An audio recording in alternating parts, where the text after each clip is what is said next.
Turn overseas now after North Korea's Kim Jong-un arrived in China as he joins President Xi and other world leaders for a massive military parade in Tiananmen Square set for tomorrow. And it's just a day after President Xi was seen shaking hands and laughing with Vladimir Putin. India's Prime Minister Modi, the visuals resonating around the world as China broadcasts this show of force against the West.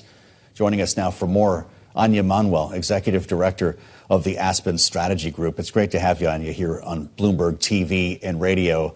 Would this collection of world leaders have happened if it were not their attempt to create an answer for what we're seeing with Donald Trump? We were asking last week about whether the administration was pushing India into the arms of Beijing. Do we now have an answer?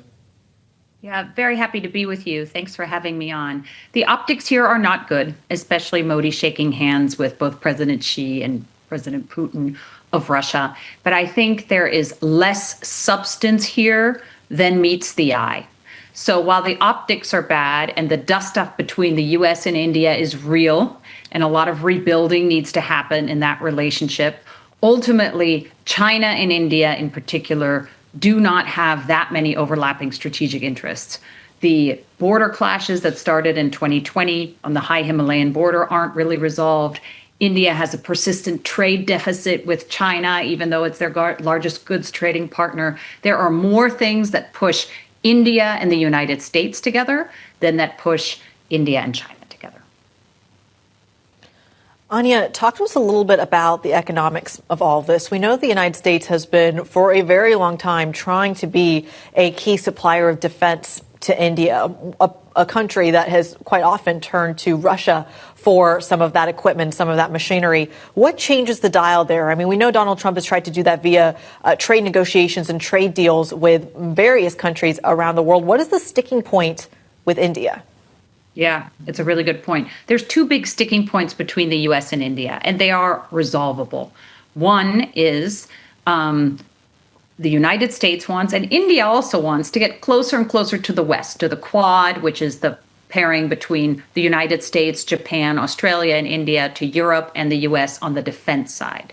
Traditionally, the U.S. has not been comfortable selling India its most advanced weapon systems, and the Indian military for decades has been very reliant on Russian material. Now, slowly, over administrations, we've been weaning the Indians away from the Russians, but those processes are slow. So that's one. Two, you mentioned trade. India has always been a very protectionist country.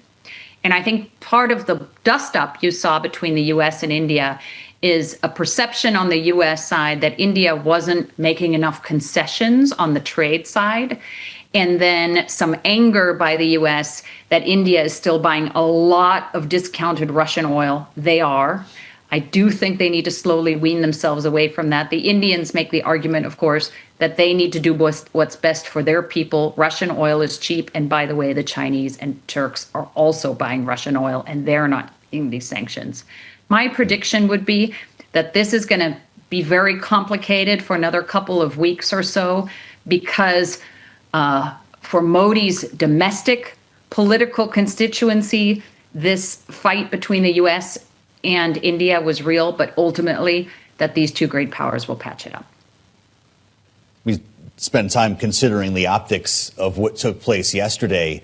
Almost a full hour inside Vladimir Putin's private limousine sat the Prime Minister of India after so much was made of the 5 minutes that Vladimir Putin spent with Donald Trump in the Beast, the presidential limousine. How much of this was theater? How much of this was choreographed for you and I to be talking about it right now versus something worth paying attention to? Because I'm assuming Donald Trump saw this took place. Yeah, I think the answer is mostly choreographed, mostly optics, for the reasons that you and I have just talking about, Joe. India has a long-standing and positive relationship with Russia, as it had with the Soviet Union before, but ultimately it is moving increasingly into the Western orbit, and we should want to do everything, the U.S. and Europe, to make sure that that trend continues.